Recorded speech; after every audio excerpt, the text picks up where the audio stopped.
నమస్తే, welcome to city cable Hathway news. ముందుగా headlines చూద్దాం.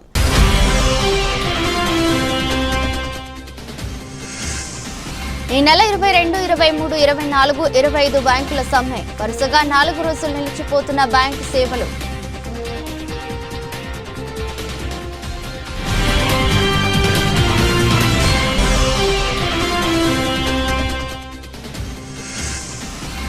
తుపాకుల కాల్పులతో మరోసారి దద్దరిల్లిన దండకారణ్యం. ఎన్కౌంటర్లో 22 మంది మావోయిస్టులు మృతి.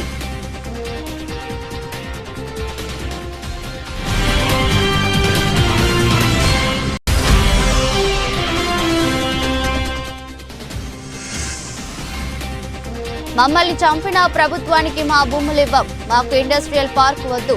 భూ సర్వే కోసం వచ్చిన అధికారులను అడ్డుకుని రైతులు ఆందోళన.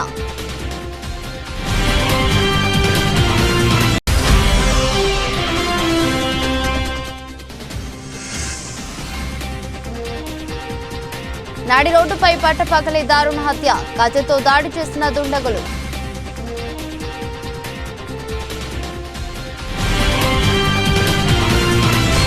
బ్యాంక్ ఉద్యోగుల డిమాండ్ల పరిష్కారం కోసం ఇండియన్ బ్యాంక్స్ అసోసియేషన్ తో జరిగిన చర్చలు విఫలమవడంతో బ్యాంక్ యూనియన్లు సమ్మెకు పిలుపునిచ్చారు. 2 రోజుల పాటు బ్యాంకుల సమ్మెతో భారత ఆర్థిక రంగం స్తంభించిపోయింది. ఈ సమ్మెలో ప్రభుత్వ, ప్రైవేట్ రంగ బ్యాంకులతో పాటు ప్రాంతీయ, గ్రామీణ బ్యాంకు సిబ్బంది కూడా పాల్గొన్నారు. అయితే వచ్చే వారంలో బ్యాంకుల సమ్మె అయినప్పటికీ ముందు నుంచే, అంటే మార్చి 22 నుంచే బ్యాంకు సేవలు నిలిచిపోనున్నాయి. మార్చి 22 4వ శనివారం తర్వాత ఆదివారం బ్యాంకులకు సెలవులు. ఆపై మార్చి 24, 25 బ్యాంకుల సమ్మె నేపథ్యంలో దాదాపు 4 రోజుల పాటు బ్యాంకు సేవలకు అంతరాయం కలగనుంది. దండకారణ్యంలో మరోసారి తుపాకీ కాల్పులతో దద్దరిల్లింది. ఒకే రోజు బీజాపూర్ జిల్లా, కంకేర్ జిల్లాలో వేరువేరు జరిగిన ఎన్కౌంటర్లో 22 మంది మావోయిస్టులు మృతి చెందారు. అయితే ఎదురు కాల్పుల్లో ఓ జవాన్ కూడా మృతి చెందినట్లు అధికారులు తొలగించారు. సంఘటన స్థలంలో భారీగా పేలుడు పదార్థాలు, ఆయుధాలు స్వాధీనం చేసుకున్నారు. జిల్లా రిజర్వ్ గార్డ్ కు చెందిన ఓ జవాను మృతి చెందినట్లు అధికారులు తెలిపారు. బీజాపూర్ జిల్లా గంగళూరు ప్రాంతంలో పెద్ద ఎత్తున మావోయిస్టులున్నారనే సమాచారంతో భద్రతా బలగాలు అడవుల్లో కూంబింగ్ నిర్వహించాయి. ఈ క్రమంలో భద్రతా దళాలకు ఎదురుపడిన మావోయిస్టులు కాల్పులకు తెగబడగా వారిపై భద్రతా బలగాలు ఎదురు కాల్పులు జరిపాయని అధికారులు తెలిపారు. ఎన్కౌంటర్ ఘటనా స్థలంలో 18 మంది నక్సల్స్ మృతదేహాలతో పాటు తుపాకులు, పేలుడు పదార్థాలను స్వాధీనం చేసుకున్నట్లు పేర్కొన్నారు. ఎదురు కాల్పులు కొనసాగుతున్నాయని, భద్రతా సిబ్బంది తిరిగి వచ్చిన తర్వాతే పూర్తి వివరాలు వెల్లడిస్తామని అధికారులు తెలిపారు. మావోయిస్టుల నిర్మూలన లక్ష్యంగా ఛత్తీస్గఢ్ అడవుల్లో సాగుతున్న ఆపరేషన్ కగార్తో పచ్చని గిరిజన పల్లెలు రక్తమూడుతున్నాయి. మండల కేంద్రానికి చెందిన బోధన ప్రత్యూష యాదవ్ వసతి గృహ సంక్షేమాధికారి పోస్టుకు ఎంపికైంది. బోధన గట్టయ్య, విజయలక్ష్మిలకు 3 కుమార్తెలు. గట్టయ్య 2004లో మృతి చెందగా విజయలక్ష్మి ఉపాధి హామీ కూలీ పనులు చేస్తూ 3 ఆడపిల్లలను పోషించుతూ చదివించింది. చిన్న కుమార్తె బోధన ప్రత్యూష ఉస్మానియా యూనివర్సిటీలో 2022లో ఎంఏలో అత్యంత ప్రతిభ కనపరిచి గవర్నర్ చేతుల మీదుగా గోల్డ్ మెడల్ అందుకున్నారు. ఆడపిల్లలకు చదువెందుకని ఇరుగు పొరుగు వారు వారించిన కుటుంబ పరిస్థితులు అంతంత మాత్రమే ఉన్న మొక్కవోని దీక్షతో సంక్షేమ అధికారి పరీక్షలో కాళేశ్వరం జోన్ 1లో 74 ర్యాంక్ సాధించారు. భవిష్యత్తులో ఎలాగైనా కష్టపడి టీజీపీఎస్సీ గ్రూప్ 1 సాధించి పేద ప్రజల సంక్షేమానికి పాటుపడతానని తెలిపారు. భారత కమ్యూనిస్టు పార్టీ సిపిఐ పెద్దపల్లి జిల్లా కౌన్సిల్ సమావేశం గోదావరి కని భాస్కర్ రావు భవన్ లో గురువారం నాడు జరిగింది. సమావేశానికి ముఖ్య అతిథిగా సిపిఐ జాతీయ కార్యవర్గ సభ్యులు కామ్రేడ్ చాడా వెంకటరెడ్డి హాజరై మాట్లాడుతూ భారతదేశంలో నక్సలిజాన్ని, కమ్యూనిస్టులను రూపుమాపడానికి మోదీ, అమిత్ షాలు చేస్తున్న నిరంకుశత్వ విధానం సరైంది కాదని చాడా విమర్శించారు. ప్రస్తుత విజ్ఞానాన్ని మంచి వైపు ఉపయోగించుకోకుండా దేశంలో ఆర్ఎస్ఎస్, బీజేపీ చేస్తున్న రాజకాలను ప్రశ్నిస్తున్న అభ్యుదయవాదులను, కమ్యూనిస్టులను, నక్సలిజాన్ని ఇబ్బందులకు గురి చేయడం సరైన పద్ధతి కాదన్నారు. అలాగే కేంద్ర ప్రభుత్వం దేశంలో జమిలీ ఎన్నికలను తీసుకురావటం ద్వారా సమైక్య స్ఫూర్తికి విఘాతం కలిగించే కుట్ర పన్నుతున్నారని, జమిలీ ఎన్నికల విధానాన్ని తీసుకురావద్దని దాన్ని తీవ్రంగా వ్యతిరేకిస్తున్నామని తెలిపారు. ప్రస్తుతమున్న జనాభా ప్రాతిపదికన పార్లమెంట్ నియోజకవర్గం పునర్విభజన జరిగినట్లయితే దక్షిణాది రాష్ట్రాలకు ప్రాతినిధ్యం దక్కి ఉత్తరాది రాష్ట్రాల ప్రాతినిధ్యం పెరుగుతుందని, తద్వారా కేంద్ర ప్రభుత్వంపై ఉత్తరాది రాష్ట్రాల అజమాయిషీ పెరగడం ద్వారా దక్షిణాది రాష్ట్రాలు నష్టపోతాయని వివరించారు. ఈ విలేకరుల సమావేశంలో చాడా వెంకటరెడ్డి, కలవేన శంకర్, తాండ్ర సదానందంతో పాటు ఏఐటీయూసీ కేంద్ర ఉప ప్రధాన కార్యదర్శి కామ్రేడ్ మడ్డి ఎల్లా గౌడ్, కేంద్ర కార్యదర్శి కామ్రేడ్ కవంపల్లి స్వామి, బ్రాంచి కార్యదర్శి కామ్రేడ్ ఆరెల్లి పౌసం, నాయకులు తాళ్లపల్లి లక్ష్మణ్, టి రమేష్ కుమార్, పడాల కనకరాజ్, శనిగరపు చంద్రశేఖర్, సిరిసిల్ల మల్లేష్, జగన్ తదితరులు పాల్గొన్నారు. కేంద్ర ప్రభుత్వానికి బుద్ధి చెప్పే చర్యలుగా మనం హెచ్చరిక తీసుకుంటున్నాం. ఖండన చేసుకోవాల్సిన అవసరం ఉంది. సిపిఐ పార్టీ ఇప్పటికీ పెట్టింది. మొన్న మరి ఈ కాంగ్రెస్ ప్రభుత్వం కూడా ఆల్ పార్టీ మీటింగ్ పిలిచింది. ఇంకా కొన్ని పార్టీలు రాకపోయినా ఏదైనా ఇది మాత్రం దక్షిణాది రాష్ట్రాలకు రానున్న కాలంలో జరిగేటువంటి ఈ పార్లమెంట్ సంఖ్య తగ్గితే మాత్రం నష్టం జరుగుతుంది. ఎందుకంటే ఎక్కువ ఎవరికి మెజార్టీ ఉంటే వాళ్ళదే ప్రభుత్వం ఉంటుంది, వాళ్ళదే అధికారం ఉంటుంది, వాళ్ళే నడుస్తుంది. కాబట్టి సంఖ్య తగ్గితే మనకు నష్టం జరుగుతుంది అనే విషయాన్ని ఈ సందర్భంగా హెచ్చరికిస్తూ అందరూ అన్ని పార్టీలు కూడా కలిసి దీనిపైన కేంద్రం పైన పెద్ద ఎత్తున పోరాటం చేయాల్సిన అవసరం ఉందని పిలిపిస్తాం. రాష్ట్రాలకు సంబంధించి మన ఈ మధ్యన ఎస్సీ వర్గీకరణ పెట్టినారు. ఇప్పుడు 20 ఏళ్ల కింద నేను ఎమ్మెల్యే దశ ఉన్నప్పుడు ఢిల్లీకి డెలిగేషన్ పోయాం. పూలే రంగారావు ఆయన అధ్యక్షతన పోయినాం. ఇది అప్పుడున్న ప్రధానమంత్రిని తర్వాత మంత్రులు కలవడానికి. అంటే ఇప్పుడు 30 ఏళ్ల కింద జరుగుతున్నా ఇప్పుడు 20 ఏళ్ల కింద మేము పోయించినాం. ఇప్పుడు బిల్లులో పార్లమెంట్లో అసెంబ్లీలో బిల్లు పెట్టి పాస్ చేయడం అనేది మంచి పరిణామంగా హర్షం వ్యక్తం చేస్తున్నాం. తర్వాత కాకపోతే ఆ బిల్లులో పొందుపరిచిన ఎస్సీ యాక్షన్ ప్లాన్ తర్వాత ఇంకా మిగతా కింద డౌన్ ట్రాడ్ అల్లో ఉండే తెగలకు అల్లులో ఉండే వాళ్ళకి కూడా న్యాయం చేయాల్సిన అవసరం లేకపోతే మరి ప్రభుత్వానికి విజయం చేస్తున్నాం. బీసీలకు కూడా 42% పెట్టాలని హర్షం వ్యక్తం చేస్తున్నాం. ఎందుకంటే ఈ జనాభా పెరుగుతున్న జనాభాకు తగ్గట్టుగా ఉన్న పరిణామాలు పరిస్థితి చేయాలి. అయితే బడ్జెట్ కూడా పెట్టాలి. ఈ బడ్జెట్ పెట్టకుండా కేవలం బిల్లు పాస్ చేసుకున్నంత మాత్రం తీర్మానం పాస్ చేసుకున్న కలిపి దీనిపైన కూడా బీసీ దీనికి సంబంధించి 42% రిజర్వేషన్కి సంబంధించి కూడా లోకల్ బాడీస్తో కేంద్ర దానిలో కాకుండా కేంద్రం పైన ఒత్తిడి పెంచి కేంద్రం ద్వారా కూడా విధులు వచ్చేదానికి దీనికి కూడా అక్కడ కూడా ఒత్తిడి పెంచి ఆల్ పార్టీస్ మరి ఢిల్లీ కూడా వెళ్ళి దీన్ని సాధించడానికి ప్రయత్నం చేయాల్సిన అవసరం చెప్పి డిమాండ్ చేస్తుంది. తర్వాత బడ్జెట్ నిన్న మరి బట్టి విక్రమార్క గారు పెట్టినటువంటి ఆర్థిక శాఖ పెట్టిన బడ్జెట్ సరే దానిలో అనేక ఎక్సర్సైజ్ చేస్తున్నారు. రాష్ట్రం నిజంగా 7 లక్షల కోట్ల అప్పులో ఉన్నది. అప్పులో ఉన్నప్పటికీ ఈ ఇచ్చిన హామీలు ఏది హామీలకు సంబంధించి హామీల అమలుకు సంబంధించి కొంత ఎక్సర్సైజ్ కొంత ప్రయత్నం బడ్జెట్లో హామీల అమలు కొరకు ప్రయత్నిస్తున్నట్టు మనకు సంకేతాలు వస్తున్నాయి.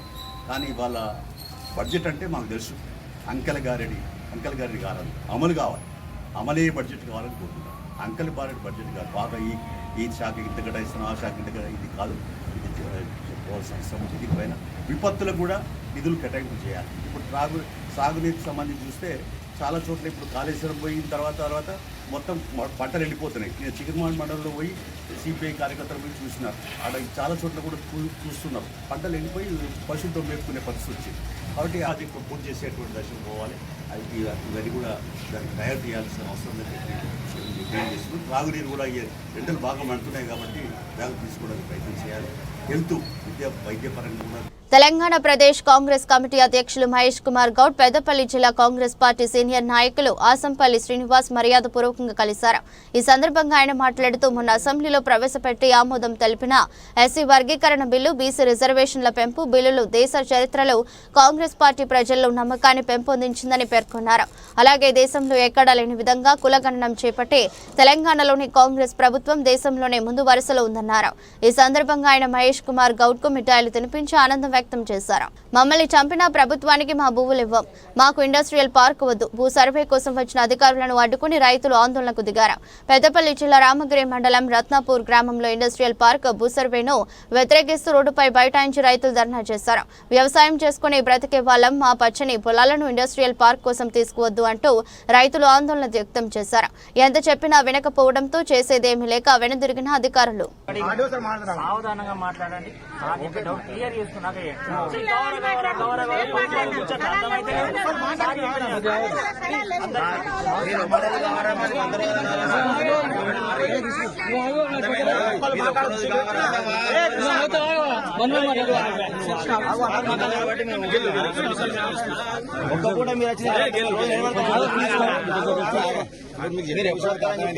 మాకు టైం వేస్ట్ అవుతుంది. ఇక్కడ ఏమైంది సార్ అంటే ఇది ఓన్లీ రెవెన్యూ చేయటం అవుతాను సార్. మీరు కనీసము ఇప్పుడు నా భూమి తీసుకుంటారు, నాకు అక్కడ లేదు కానీ మా రైతుల భూమి తీసుకుంటారు. ఆ భూమిలకు నేను అడుగు పెట్టినా ఏమంటారు సార్? మీరే ఇప్పుడు ఏమంటారు?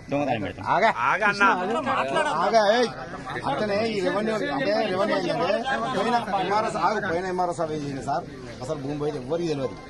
పోతాంది ఇట్లా అనుకుంటున్నారు. తక్కువ మంది తీసుకొచ్చిండు, ఆ బోర్డు అక్కేసి పీకిన తర్వాత వివరాలు చూసుకున్నాక అప్పుడు మొదలైంది ఉంది.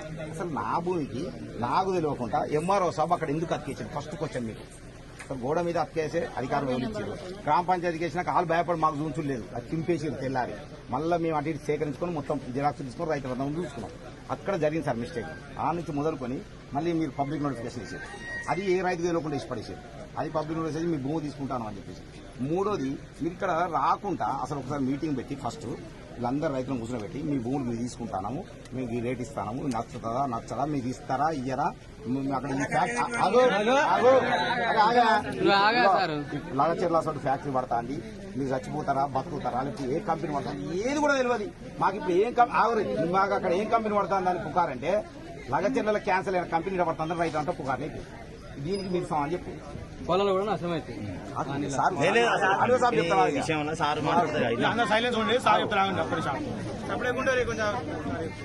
ఏదైతే మేడిపల్లి శివారు సంబంధించి సర్వే నెంబరు తర్వాత అసైన్ ల్యాండ్ పట్టా ల్యాండ్ సర్వే చేస్తే దాంట్లో చెట్లు పొదలు పెరిగి ఉన్నది. కారణంగా అసైన్మెంట్ ఇస్తే అసైన్మెంట్ భూమిని సాగు చేసుకుంటున్నాను, లేకుంటే పట్టా భూమి ఉంటే కొన్ని సాగు ఉండదు. So most of the area వచ్చేసి ఏమైందంటే అది బుషెస్ పెరిగి ఉన్నది, కల్టివేషన్ కొద్ది రోజులు చేయట్లేదు. సో కొద్ది పోర్షన్ చేస్తూ ఉన్నది, కొద్ది పోర్షన్ చేస్తలేదు. సో సర్వే చేస్తేనే కదా, ఇప్పుడు మేము సర్వే చేస్తేనే ఆ ఎక్స్టెంట్ తెలియదు. మీరు అంటున్న సర్వే పోయేటప్పుడు పట్టాదారును పిలిచిండ్రా, రైతుకి ఇచ్చిండ్రా, మీకు హక్కుందంటే మేము ఊకుంటాం, మీ భూములలో మాకు హక్కుందని మీరు అన్నట్టు మేము ఊకుంటాం, రైతులందరం ఊకుంటాం.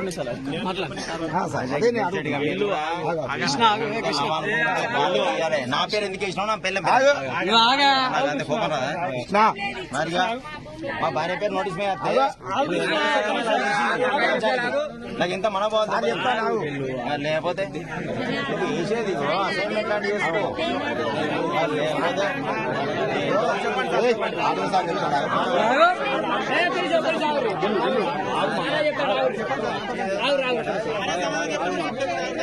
మీరే నిలబెట్టడం ఎక్కువ అవుతుంది. అవు చెప్పని ఇన్నాక మనం మాట్లాడదాం.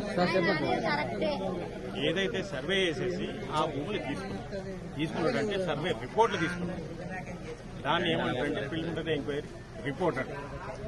సో ప్రిలిమినరీ ఎంక్వైరీ రిపోర్ట్ బేస్గా ఇంత భూమి ఉన్నదనే విధంగా, అవైలబుల్ ఉన్నదనే విధంగా గవర్నమెంట్ మాకు ఏ ఫ్యాక్టరీ వస్తుందో మాకు లేదు. ఏది ఇచ్చిందంటే టీజేఏసీ అంటే Telangana industrial infrastructure corporation. So మాకు ఆ పర్పస్ కు భూమి అవసరం ఉన్నది. ఇండస్ట్రియల్ పార్క్ వాళ్ళు మాకు చెప్పేది, నేను చెప్పేది ఇండస్ట్రియల్ పార్క్ డెవలప్ చేయడానికి వారు రిక్వెస్ట్ ఇచ్చారు. దాని ప్రకారం ల్యాండ్ అవైలబుల్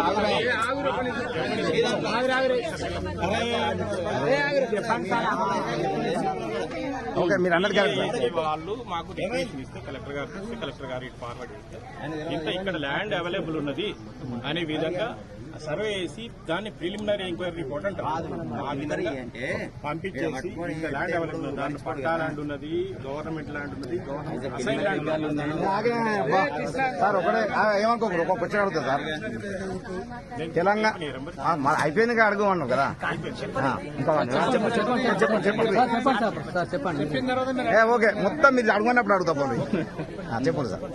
సో ఏ విధంగానైతే ఆ 3 patta land, assign land, government land దాని ప్రకారం ప్రిలిమినరీ ఎంక్వైరీ రిపోర్ట్ చేసి తహసీల్దార్ గారు పంపించిన తర్వాత మేము కలెక్టర్ గారికి పంపించేసి ఈ విధంగా ఇంత ల్యాండ్ అవైలబుల్ ఉన్నది, దీనిలో పట్టా పోర్షన్ ఇంత ఉన్నది, ఇందులో అసైన్ ల్యాండ్ ఉన్నది, ఇంత గవర్నమెంట్ ల్యాండ్ ఉన్నది అనే విధంగా ఆ ఇన్ఫర్మేషన్ సర్వే నెంబర్ వారిగా మా దగ్గర ఉన్న రికార్డు ఎంఆర్ఓ ఆఫీసర్ వల్ల కదా మెయింటైన్ చేసేది. మీ పట్టదారు వివరాలు పట్టదారు పాసుకున్నా గానీ మా దగ్గర పహాని ధరణి ఆ భూమికి సర్వే నెంబర్, పట్టదారు ఎంజాయ్ ఎవరు, ఇప్పుడు ఎవరి పేరు ఆ వివరాలు ఉంటాయి కదా, ఆ వివరాలు బేస్ చేసేసుకొని ప్రిలిమినరీ ఎంక్వైరీ రిపోర్ట్ తయారు చేసి తహసీల్దార్ గారు పంపించిన తర్వాత ఈ విధంగా ఇండస్ట్రియల్ పార్క్ ఇక్కడ డెవలప్ చేయడానికి ఈ విధంగా ఉన్నదని నోటిఫికేషన్ అంటే తెలియజేసేది. నోటిఫికేషన్ అంటే మీనింగ్ ఏంటంటే తెలియజేసేది. ఈ భూమి ఈ నిమిత్తము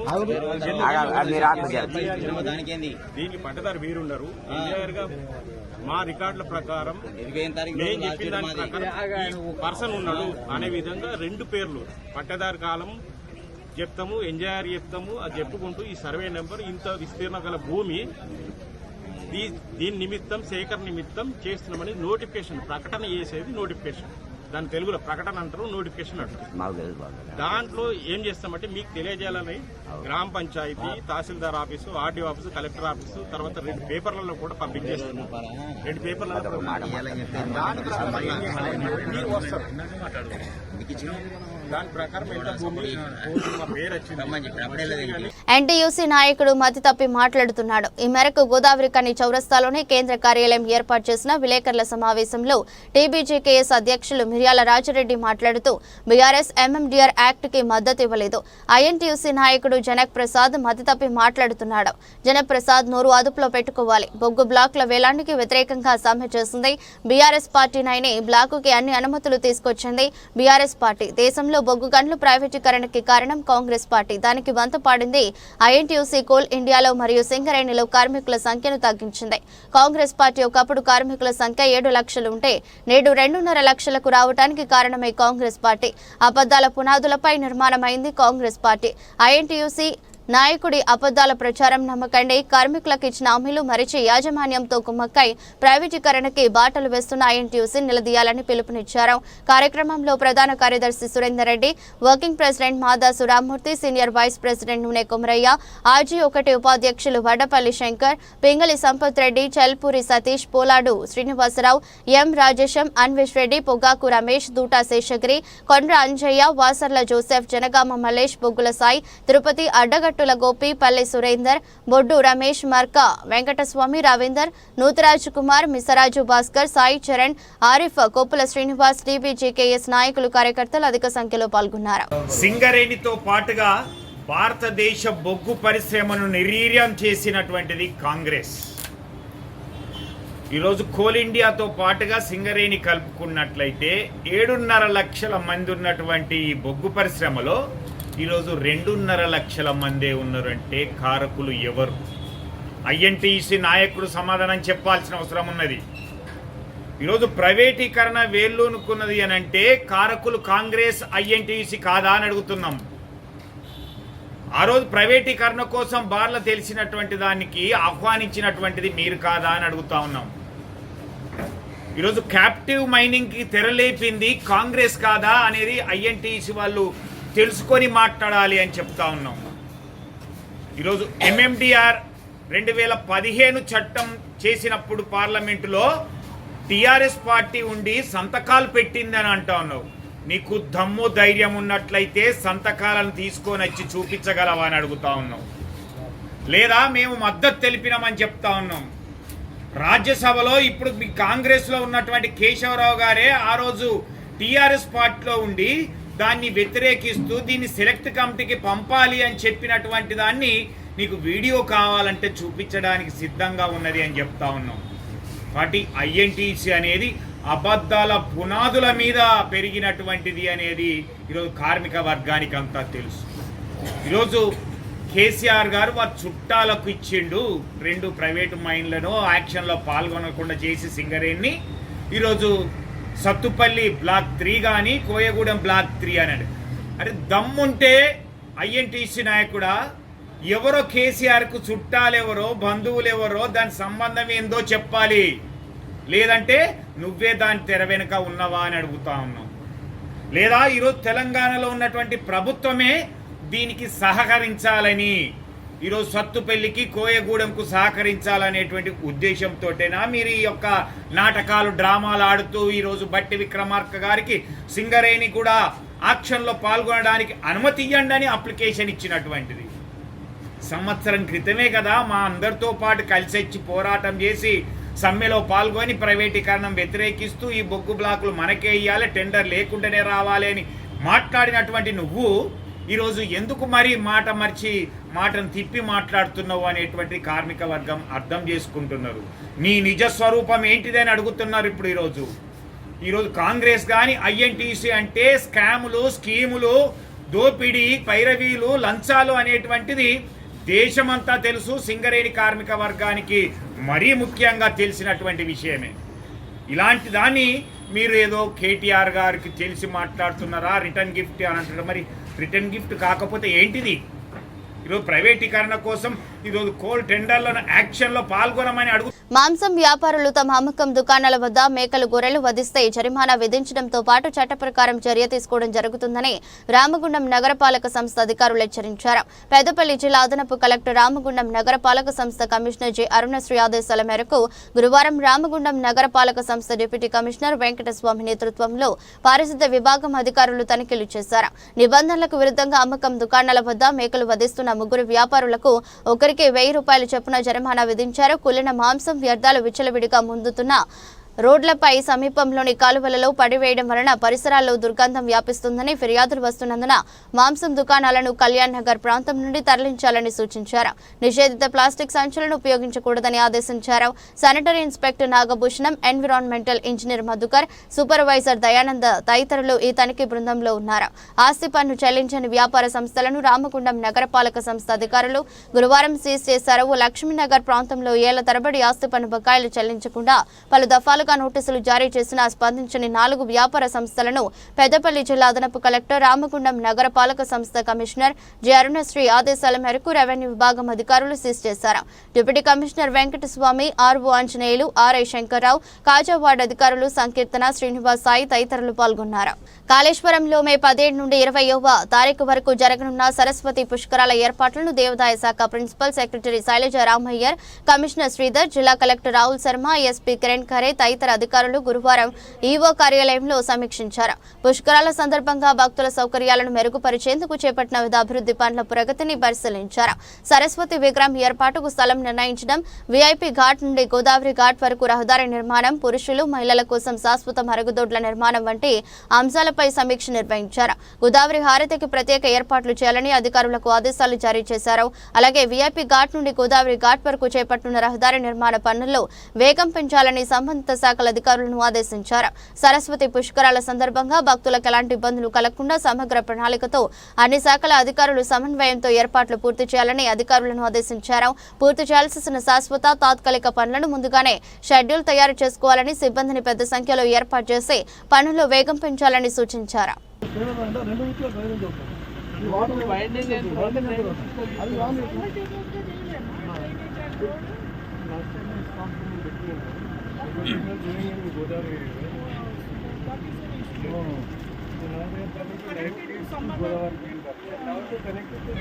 మిడిల్ అంటే పబ్లిక్ గ్యాదరింగ్ ప్లేస్ లో మిడిల్ లో ఉంది, అంత స్మెల్ వస్తుంది. వాటర్ అటు ఇటు ఇబ్బంది, వాటర్ అటు ఇటు మెయింటెనెన్స్ ప్రాబ్లం ఉంది. ఇక్కడ పిండ ప్రధానం ఉందని ఇక్కడ నుంచి షిఫ్ట్ చేశారు. పిండ ప్రధానం ఉంది, ఇక్కడ ఉండొద్దని ఇక్కడ షిఫ్ట్ చేశారు. నేను అడిగింది septic tank capacity should at least ensure that అక్కడ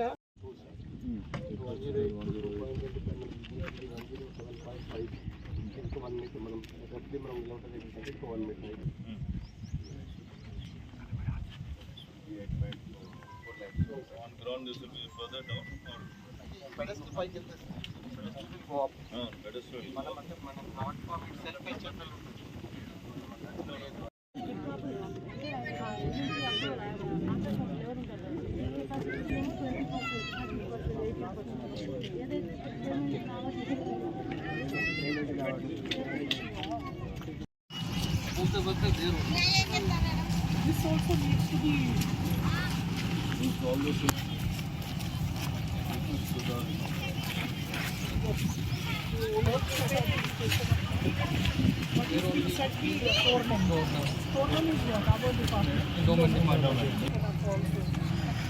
and railing where it is not there is the end I think they're doing the railing. అరే మళ్ళా కదా sir 1 second sir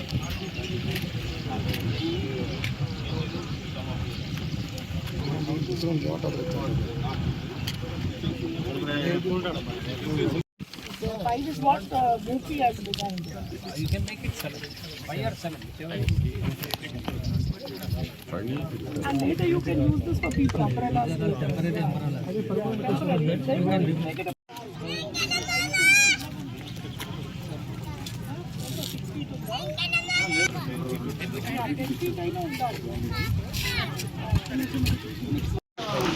So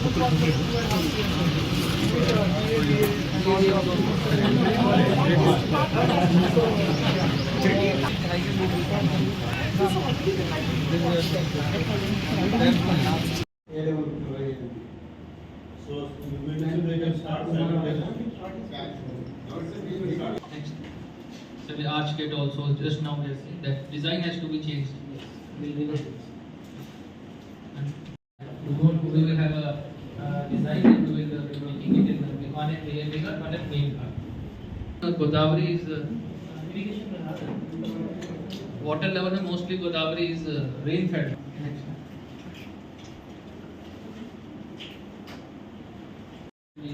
Doing complete tenders. Illumination last time we had discussed that it will be taken state level, so like similar type we will be doing. And then one is this Saraswati statue around the garden and they will be erecting there.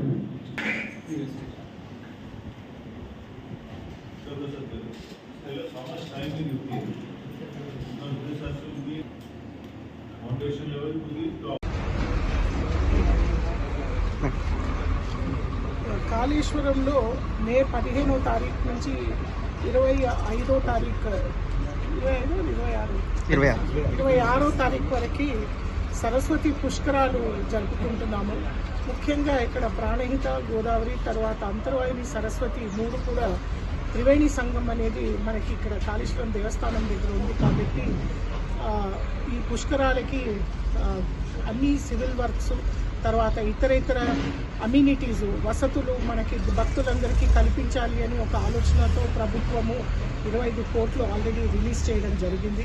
మరి ఈరోజు collector గారు, తర్వాత commissioner endowments ఆధ్వర్యంలో మేము civil works ఎంతవరకు వచ్చింది అని ఒక రివ్యూ చేయడం జరిగింది. ముఖ్యంగా సరస్వతి పుష్కరాలు కాబట్టి సరస్వతి అమ్మవారి విగ్రహాన్ని ఆవిష్కరించడానికి, తర్వాత ఒక కొత్త సరస్వతి ఘాట్ కూడా ఏర్పరచడానికి విఐపి ఘాట్ దగ్గర ప్రక్రియ మొదలుపెట్టాము. ఇది మే 10వ తారీఖు లోపు ఆ ఘాట్ డెవలప్మెంట్ కూడా పూర్తి స్థాయిలో అయిపోతుంది. అక్కడ వసతులు, ముఖ్యంగా భక్తులకి కావాల్సినటువంటి చేంజింగ్ రూమ్స్, బాత్రూమ్స్, తర్వాత షవర్ ఫెసిలిటీస్ ఇవన్నీ కూడా అక్కడ పెట్టడం జరుగుతుంది. వాటితో పాటు ముఖ్యంగా access roads, exit roads development, తర్వాత కావాల్సినటువంటి కరెంటు రిక్వైర్మెంట్స్ అండ్ ఇక్కడ రూమ్స్, ముఖ్యంగా గెస్ట్ రూమ్స్ కూడా ఏర్పరచడానికి ఈరోజు డీటెయిల్ డిస్కషన్ అన్ని లైన్ డిపార్ట్మెంట్స్తో చేయడం జరిగింది. తర్వాత కలెక్టర్ గారు కూడా అన్ని డిపార్ట్మెంట్స్కి ఒక క్లియర్ డెడ్ లైన్ కూడా ఇవ్వడం జరిగింది. మే 10వ తారీఖు లోపు అన్ని వర్క్స్ పూర్తి అవ్వాలని, ప్రిపరేటరీ అరేంజ్మెంట్స్ కూడా పూర్తి అవ్వాలని వారు కూడా చెప్పడం జరిగింది. So we're hopeful that everything will be done successfully by day. Peddampeta గ్రామంలో భగత్ సింగ్ రాజు గురు సిక్కుదేవుల 94 వర్ధంతి సభను ఊరూరా వాడవాడ పెద్ద ఎత్తున నిర్వహించాలని పిలుపునిస్తూ గోడ పత్రికలు విడుదల చేశారు. ఈ సందర్భంగా ప్రగతిశీల యువజన సంఘం PYL జిల్లా కార్యదర్శి బండి అశోక్ మాట్లాడుతూ బ్రిటిష్ సామ్రాజ్యవాదులకు వ్యతిరేకంగా పెద్ద ఎత్తున ఉద్యమాలు చేసి వరి కంబానే ముద్దాడిన యువ కిషోరాలు కామ్రేడ్ భగత్ సింగ్ తనలో యువత ఆదర్శంగా తీసుకుని మన దేశంలో జరుగుతున్న కులమత రాజకీయాలకు వ్యతిరేకంగా అవినీతి రాజకీయాలను అంతం చేసే విధంగా యువత పీడికలు బిగించి పెద్ద ఎత్తున ఉద్యమాలు చేయవలసిన అవసరం ఉందన్నారు. దేశంలో యువశక్తి ఎంతో ఉన్న పాలకులు మాత్రమే యువతరాన్ని ప్రకదవు పట్టించే విధంగా తీవ్ర ప్రయత్నాలు చేస్తున్నారు. అనేక రకాల మత్తు యువతరంపై రుద్దుతున్నారు. సామ్రాజ్యవాద కల్చర్ కు బానిస అయ్యే విధంగా పాలకులే ప్రయత్నం చేస్తున్నారు. యువత ఆలోచించి అవినీతి రాజకీయం ప్రశ్నిస్తే మా ఉద్యోగాలు ఇవన్నీ అడిగితే మీరు ఇచ్చిన వాగ్దానాలు అమలు ఎందుకు చేయడం లేదని అడిగితే రైతుల కోసం, కార్మికుల కోసం, మహిళల కోసం, విద్యార్థుల కోసం వారి సమస్యల పరిష్కారం చేయమని పోరాటానికి రోడ్డు మీదకు వస్తే మా రాజకీయ కుచ్చులు కదిలిపోతాయనే భయంతోనే యువతరాన్ని నిర్మితమయ్యే విధంగా తీవ్ర కుట్ర చేస్తున్నారన్నారు. ఆనాడు భగత్ సింగ్ తెల్లదొరలను ఎదుర్కొని నిలబడ్డ గొప్ప యువకుడు. కానీ నేడు యువత తన ప్రాంతంలో NTPC, RFCL, బసంత్ నగర్, సింగరేణి వివిధ పరిశ్రమలలో కాంట్రాక్ట్ కార్మికులనే పనిచేస్తున్నారు. కనీస వేతనాలు లేవు. బానిసల్లాగా బ్రతికే పరిస్థితి ఏర్పడ్డదే. ఇక్కడ రాజకీయ స్వార్థాల కోసం సహజ వలన దోసుకుపోతున్నారు. ప్రశ్నించే యువతరం కరువైందని ఇప్పటికైనా యువతరం మేలుకొని భగత్ సింగ్ బాటలో బిగి పిడికిలి బిగించి మన హక్కులను కాలరాస్తున్న రాజకీయ నాయకులపైన ఒక పాదం మోపే విధంగా పోరాట వలసిన అవసరం ఉందని అన్నారు. ఇంకా ఈ కార్యక్రమంలో CPIML మాస్ ప్రజాపంత నాయకులు రవికుమార్, మల్లన్న, బొమ్మన్న, రాజయ్య, రాములు, రాజేందర్, శ్రీనివాస్, మహేష్లతో పాటు కార్యకర్తలు పాల్గొన్నారు. రెండవ డివిజన్లో అండర్ గ్రౌండ్ డ్రైనేజీ రోడ్లు నిర్మించాలని ఇంద్రమ్మ కాలనీలో ఇంటి సంబర్లను వెంటనే కేటాయించాలని రామగుండం డిప్యూటీ కమిషనర్ గారికి వినతి పత్రం. రెండవ డివిజన్ ఇంద్రమ్మ కాలనీలో అన్నపూర్ణ కాలనీలో అండర్ గ్రౌండ్ డ్రైనేజీ రోడ్డు నిర్మించాలని, మిషన్ భగీరథ నీరు అందించాలని, ఇంద్రమ్మ కాలనీ సమీపాన ప్రభుత్వ భూమిలో పేద ప్రజలు నిర్మించుకున్న ఇండ్లకు ఇంటి నంబర్లను కేటాయించాలని Ramagundam municipal corporation deputy commissioner వినతి పత్రం ఇచ్చారు. ఈ సందర్భంగా కమిటీ కార్యదర్శి ఎం రామాచారి, రెండవ డివిజన్ కార్యదర్శి గిట్ల లక్ష్మారెడ్డి మాట్లాడుతూ ఇంద్రమ్మ కాలనీలో గత 15 సంవత్సరాలుగా నివాసం ఉంటున్న కాలనీ వాసులు ఇప్పటికీ రోడ్లు, డ్రైనేజీ, డ్రింకింగ్ వాటర్ లేక అనేక ఇబ్బందులకు గురవుతున్నారు. ఇందులో నుంచి వచ్చే మురుగు నీరు రోడ్లపైనే నిల్వ ఉంటుంది. వర్షాకాలం వచ్చిందంటే అటు వర్షపు నీరు, డ్రైనేజ్ వాటర్ నిలిచి దుర్గంధంతో అనేక ఇబ్బందులకు గురవుతున్నారు. పూర్తి స్థాయిలో అన్ని లైన్లలో అండర్ గ్రౌండ్ డ్రైనేజీ రోడ్లు నిర్మించాలి.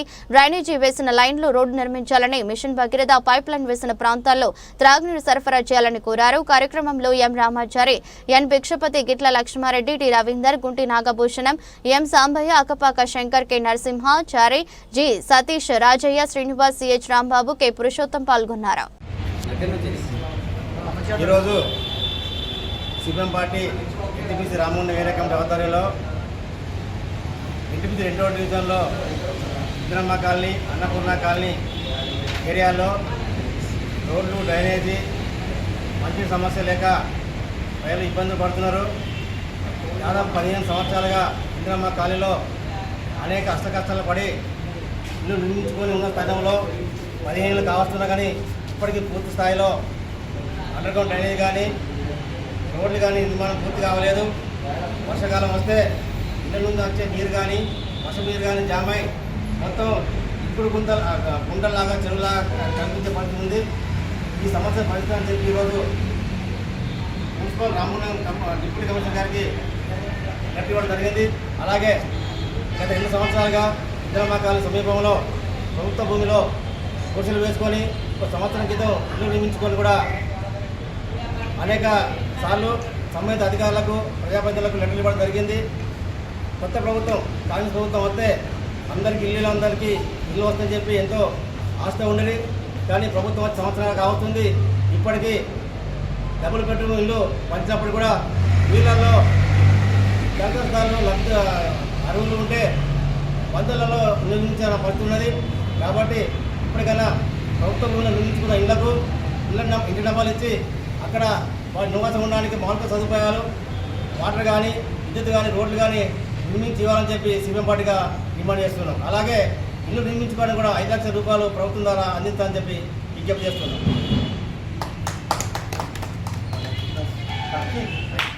కరీంనగర్ మెడికవర్ ఆసుపత్రి ఫైట్ ఫర్ బెస్ట్ సొసైటీ సంయుక్త ఆధ్వర్యంలో గురువారం గోదావరి కని 33వ డివిజన్లోని 5 ఇంక్లైన్ కాలనీలో సింగరేణి ఉద్యోగులు, రిటైర్డ్ ఉద్యోగుల కోసం ఉచిత మెగా వైద్య శిబిరం నిర్వహించారు. ఈ శిబిరంలో 120 మందికి ఆసుపత్రి general physician doctor Nagaraju, orthopaedic doctor Venu, DMO doctor Harshit వైద్య పరీక్షలు చేశారు.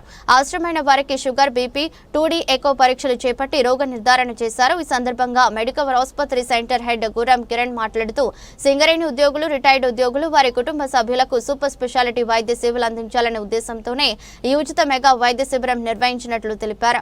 మెడికవర్ ఆసుపత్రిలో 24 గంటల పాటు అన్ని రకాల సూపర్ స్పెషాలిటీ సేవలు అందుబాటులో ఉన్నాయని వెల్లడించారు. ఈ శిబిరంలో fight for better society founder Maddala Dinesh, సభ్యులు ఎం శ్రీనివాస్, పెరుక శ్రీనివాస్, లెనిన్, జూలా మోహన్, రవి, నరేంద్ర, గోవర్ధన్, ప్రణీత్, పద్మ, లక్ష్మి, సౌజన్య, ఆసుపత్రి మార్కెటింగ్ మేనేజర్ కోట కరుణాకర్, బొంగోని హరీష్, యూనస్ తదితరులు పాల్గొన్నారు. Cholamandalam investment and finance company ITD housing finance Mancherial branch నందు 1,39,90,000 మోసం జరిగింది అని ఫిర్యాదు రాగా ఇన్స్పెక్టర్ ఎస్ ప్రమోద్రావు కేసు నమోదు చేశారు. విచారణలో భాగంగా అదే కంపెనీలో పనిచేసే మంచిర్యాల బ్రాంచ్ మేనేజర్ చెల్లా ప్రవీణ్ రెడ్డి, కరీంనగర్ ఏరియాలో ఏసీఎంగా పనిచేసే చిట్టేటి అశోక్ రెడ్డిలు ఒక పథకం ప్రకారం కత్తిరాసాల మరియు కిష్టంపేట గ్రామానికి చెందిన గురు చనిపోయి వారు పేర్ల మీద అనగా చేతల్లి సామయ్య పేరు మీద 25,90,000, చెల్ల రామయ్య పేరు మీద 20 లక్షలు, చేతల్లి చిన్న బక్కయ్య పేరు మీద 20 లక్షలు, దోమల సారమ్మ పేరు మీద 24 లక్షలు, చెల్ల రవీందర్ పేరు మీద 25 లక్షలు, బుజా మల్లయ్య పేరు మీద 25 లక్షలు, మొత్తం 1,39,90,000 రూపాయలను చనిపోయిన వారి పేర్ల మీద లోన్స్ పంపిణీ చేసి అవే డబ్బులను పై నేరస్తులు బ్యాంకు నుండి డ్రా చేసి తమ స్వంతానికి వాడుకున్నారని విచారణలో తెలిసింది. ఇప్పుడు మంచిర్యాల బ్రాంచ్ మేనేజర్ అయిన చెల్ల ప్రణీత్ రెడ్డిని అరెస్ట్ చేయడమైంది. ఇంకా వీరికి చాలా మంది సహకరించినందుకు గానీ కూడా విచారణ అనంతరం అరెస్ట్ చేయవలసి ఉంది. ఈ ప్రెస్ మీట్ కి గౌరవ ఏసీపీ మంచిర్యాల మరియు ఇన్స్పెక్టర్ ప్రమోద్రావు హాజరయ్యారు. గోదావరి కళా సంఘాల సమైక్య ఆధ్వర్యంలో 23/2025న జవహర్ నగర్ లోని భారత్ యూత్ అసోసియేషన్ కార్యాలయంలో అంతర్జాతీయ మహిళా దినోత్సవ సంబరాలు కళాకారుల కుటుంబాలకు విశిష్ట మహిళా పురస్కారాలను అందజేశారు. పలువురు కళాకారుల సతీమణులకు శాలువా కప్పి ఘనంగా మొమెంటోను అందజేశారు. కార్యక్రమానికి ముఖ్య అతిథిగా హాజరైన senior journalist all India Ambedkar Yojana సంఘం రాష్ట్ర working president SC/ST atrocity vigilance and monitoring committee సభ్యులు బొంకూరి మధు మాట్లాడారు. గోదావరి కళా సంఘాల సమైక్య అధ్యక్షులు కనకం రమణయ్య అధ్యక్షతన జరిగిన సన్మాన కార్యక్రమంలో senior advocate assistant government pleader మేడ చక్రపాణి, సీనియర్ జర్నలిస్ట్ సంఘ సేవకులు నిట్టూరి జీవన్ బాబు, గోదావరి కళాశాల సమైక్య సలహాదారులు కాశీపాక రాజమౌళి, ప్రధాన కార్యదర్శి మేదరి వాసు, కళా సంఘాల సమైక్య సభ్యులు రేణిగుంట్ల రాజమౌళి, సోగాల వెంకటే, గద్దల శశిభూషణ్ వెంకటరాజం, తెలంగాణ అంబేద్కర్ భవన్ నిర్మాణ committee charitable trust vice chairman ఎకరాల రమేష్ తదితరులు పాల్గొని మాట్లాడారు. గోదావరి కళాశాల సమైక్య కార్యక్రమాలను అభినందించారు. కార్యక్రమంలో పలువురు కళాశాల కళాకారులు పాల్గొన్నారు. గోదావరి కళా సంఘాల సమాఖ్య ఒక కొత్త ఒరవడికి నాంది పలికింది. 36 సంవత్సరాల కళా సంఘము నిర్మాణంలో అనేక ఒడిదుడుకులు, అనేక కష్ట నష్టాలు, అనేక ఉన్నత శిఖరాలు అధిరోహించినటువంటి గోదావరి కళా సంఘాల సమాఖ్య ఈరోజు మహిళలకు ప్రపంచ మహిళా దినోత్సవం సందర్భంగా మహిళలకు అందులో ఈ కళారంగంలో పనిచేస్తున్నటువంటి ఎవరైతే మగవారు ఉంటారో వారి భార్యలకు, వారి కుటుంబాలకి సన్మానం చేయాలనేటువంటి ఒక కొత్త ఆలోచన రావడము ముందుగా గోదావరి కళా సంఘాల సమైక్య అధ్యక్షులు రమణయ్య గారికి, సభ్యులందరూ కూడా పేరు పేరున నమస్తమాంజలు తెలియజేస్తూ, మరి ఏదైతే ఈ ప్రపంచ మహిళా దినోత్సవం ఉందో ఇది జర్మన్ దేశంలో అమలు చేసినటువంటి ప్రపంచ మహిళా దినోత్సవం. రారాజేత అని చెప్పి 1857 సంవత్సరము జూలై 5వ తేదీన జర్మన్ దేశంలో పుట్టినటువంటి ఆమె 1933 ఆగస్టు 20వ తేదీన జూన్ 20వ తేదీన అక్కడ మరణించడం జరిగింది. 75 సంవత్సరాల కాలంలో ఆమె నిత్యము కూడా మహిళలకు సంబంధించినటువంటి ఆర్థిక, సామాజిక, విద్యాపరమైనటువంటి హక్కులతో పాటు మహిళలు ఏ చిన్న సమస్య వచ్చినా కూడా ముందుండి నేనున్నా అని చెప్పి పోరాటం చేసినటువంటి గొప్ప యోధురాలు కళాజట్టు. వారి యొక్క జ్ఞాపకార్థమే ప్రపంచ మహిళా దినోత్సవాన్ని మనం జరుపుకుంటున్నాము. మరి అందులో భాగంగానే ఇంకొక చిన్న విషయం చెప్పి నేను ముగిస్తా. మరి చాలాసేపు మీరు అందరూ కూర్చున్నారు. బాబాసాహెబ్ అంబేద్కర్ గారు భారత రాజ్యాంగాన్ని ఏదైతే నిర్మాణం చేసి ఈరోజు మనం బట్టలు వేసుకొని ఈ తెల్ల బట్టలు వేసుకొని తిరుగుతున్నామంటే అది బాబాసాహెబ్ అంబేద్కర్ యొక్క గొప్ప ఉన్నతికి, త్యాగానికి నిదర్శనంగా నేను భావిస్తూ ఉన్నాం. బాబాసాహెబ్ అంబేద్కర్ గారు 2 సంవత్సరాల 11 నెలల 18 రోజులు ఈ దేశంలోని ప్రజలందరికీ సేవ చేయాలనే ఉద్దేశంతో రాజ్యాంగాన్ని రాసి ఈ రాజ్యాంగంలో ప్రతి ఒక్కరికి కూడా చెట్టుకు, పుట్టకు, బతుకున్న వాళ్ళకు, చనిపోయిన వాళ్ళకు ప్రతి ఒక్కరికి కూడా హక్కులు రాసినటువంటి గొప్ప మేధావి బాబాసాహెబ్ అంబేద్కర్ గారు. మరి అలాంటి బాబాసాహెబ్ అంబేద్కర్ గారు భారత రాజ్యాంగాన్ని రాయడం కోసము దాని వెనుక గొప్ప కృషి ఉన్నటువంటి వ్యక్తి మహనీయురాలు మాతా రమాబాయి అంబేద్కర్ గారు. మాతా రమాబాయి అంబేద్కర్ గారికి 4 పిల్లలు ఉండిరి. ఆ 4 పిల్లలలో కూడా బాబాసాహెబ్ అంబేద్కర్ గారు చదువుకోవడం కోసం లండన్కి వెళితే ఈమె పిల్లలను పోషించలేక ఇది రక్తహీనత వ్యాధితోటి బాబాసాహెబ్ అంబేద్కర్ సరైన టైంకి ఆ పిల్లలకు తిండి పెట్టకపోవడం వల్ల రక్తహీనత వ్యాధితోటి పిల్లలు చనిపోవడం జరిగింది. గంగాధరు, రాజరత్నము, హిందూ, తర్వాత రమేష్, ఈ 4 కూడా కేవలము ఈ జాతుల కోసం, ఈ దేశంలో ఉన్నటువంటి, ఈ భారతదేశంలో ఉన్నటువంటి జాతుల హక్కుల కోసం పోరాటం చేసినటువంటి గొప్ప మహనీయుని యొక్క భార్య మాతా రమాబాయి అంబేద్కర్ గారు ఈ సమాజం కోసం మాత్రమే వారంతా కూడా త్యాగం చేయడం జరిగింది, చనిపోవడం జరిగింది. 1951 సంవత్సరం 1951 సంవత్సరం నాకు స్వతంత్రం వచ్చింది. సెప్టెంబర్ 17వ తేదీన వచ్చింది. ఏం చేద్దాము, వీళ్ళు ఏం చేస్తారు, వీళ్ళతో స్వతంత్రం వచ్చిన తర్వాత మళ్ళీ వాళ్ళ రాజ్యాలు గుంజుకుంటారా, లేకపోతే ఈ భారతదేశం అంతా కూడా ఒకటిగా ఉంటుందని చెప్పని ఆలోచిస్తున్న క్రమంలో బాబాసాహెబ్ అంబేద్కర్ గారు బాగా గుర్తుపెట్టుకొని 1951 సంవత్సరము సెప్టెంబర్ 17వ తేదీన ఈ భారతదేశంలో ఉన్నటువంటి పురుషులు ఎవరైతే పనిచేస్తున్నారో వాళ్లకు సమానంగా స్త్రీలకు కూడా హక్కులు కావాలని పోరాటం చేసినటువంటి ఏకైక వ్యక్తి బాబాసాహెబ్ అంబేద్కర్ గారు. పురుషులకు ఏదైతే 100% ఉంటే 100%లో 50% పురుషులు ఏదైతే రిజర్వేషన్ తీసుకుంటున్నారో, హక్కులు ఏదైతే ఉన్నాయో మహిళలకు కూడా సమానమైనటువంటి హక్కులు కావాలని చెప్పని కొట్లాడి పార్లమెంటులో మహిళా బిల్లు పెడితే దాన్ని కానియకుండా మహిళలు ఎందుకయ్యా మహిళలంతా కూడా వంటింటి కుందేళ్ళు, వాళ్ళంతా కూడా ఇంటికల్లా బోలు తోముకొని వంట వండుకోవడం కోసం ఉన్నటువంటి వాళ్ళకు నీకు రాజ్యాధికారం ఎందుకని చెప్పని, విద్య ఎందుకని చెప్పని విద్యకు దూరంగా ఉంచినటువంటి ఈ దుర్మార్గమైనటువంటి దేశంలో బాబాసాహెబ్ అంబేద్కర్ చివరికి తాను ఓడిపోతానని చెప్పి తెలిసి మహిళల కోసం, కేవలం మహిళల కోసమే ఆ రోజు హిందూ కోడ్ బిల్లు ప్రవేశపెడితే వీగిపోయినందుకు తొలి న్యాయశాఖ మంత్రికి రిజైన్ చేసినటువంటి గొప్ప వ్యక్తి, గొప్ప మహోన్నతుడు బాబాసాహెబ్ అంబేద్కర్ గారు. కేవలం మహిళల కోసమే రిజైన్ చేసిండు. అటువంటి గొప్ప మహోన్నతుడు పుట్టినటువంటి మన దేశము. మరి వారి యొక్క పేరు మీద ఈరోజు రమాబాయి అంబేద్కర్ గారు ఎట్లయితే బాబాసాహెబ్ అంబేద్కర్ గారికి అండగా ఉందో, మీరు కూడా ఈ కళా రంగంలో పనిచేస్తున్నటువంటి పొద్దున పోయి రాత్రి వస్తూ ఉంటారు. ఒక్కో రెండు మూడు రోజులు కూడా గడుస్తూ ఉంటాయి. మరి ఆ సమయంలో మీరు కూడా వాళ్ళని అర్థం చేసుకొని మరి వాళ్ళు చేస్తున్న పని ఒక సమాజ హితం కోసం చేస్తున్నారు, కళారంగం కోసం చేస్తున్నారు కాబట్టి దాన్ని అర్థం చేసుకోవాల్సిందిగా కోరుతూ మరి నాకు ఈ అవకాశం ఇచ్చిన కనకం రమణ గారికి, వేదికపై ఉన్నటువంటి సీనియర్ అడ్వకేట్ గారు. నడి రోడ్డుపై పట్టపగలే దారుణ హత్య. తమిళనాడులోనే ఈ రోడ్లో ఓ వ్యక్తి తన భార్యతో కారులో ప్రయాణిస్తుండగా 2 కార్లతో వెంబడించి ఒక ముఠా వారి వాహనాన్ని ఢీకొట్టింది. కారు ఆపడంతో అతనిపై కత్తితో దాడి చేయడంతో అక్కడికక్కడే మరణించాడు. భార్యకు తీవ్రంగా గాయాలవ్వడంతో ఆసుపత్రికి తరలించారు. పూర్తి వివరాలు తెలియాల్సి ఉంది.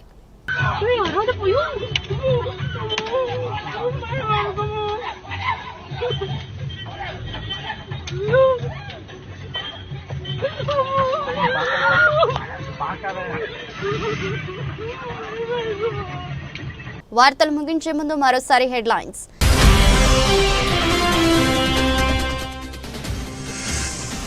ఈ నెల 22, 23, 24, 25 బ్యాంకుల సమ్మె. వరుసగా 4 రోజులు నిలిచిపోతున్న బ్యాంకు సేవలు.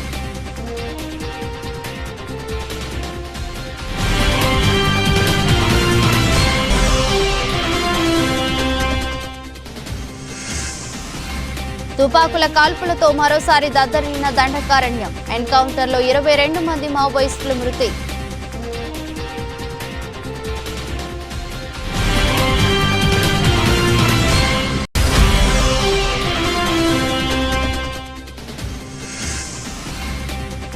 మమ్మల్ని చంపిన ప్రభుత్వానికి మా భూములివ్వం, మాకు ఇండస్ట్రియల్ పార్క్ వద్దు. భూ సర్వే కోసం వచ్చిన అధికారులను అడ్డుకుని రైతులు ఆందోళన.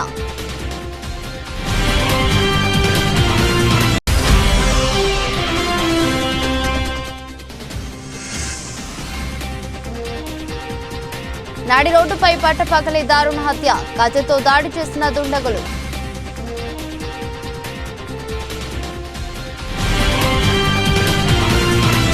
ఇది రెస్ట్ బులెటిన్. మరో బులెటిన్లో మళ్ళీ కలుద్దాం. అంతవరకు సెలవు. నమస్కారం.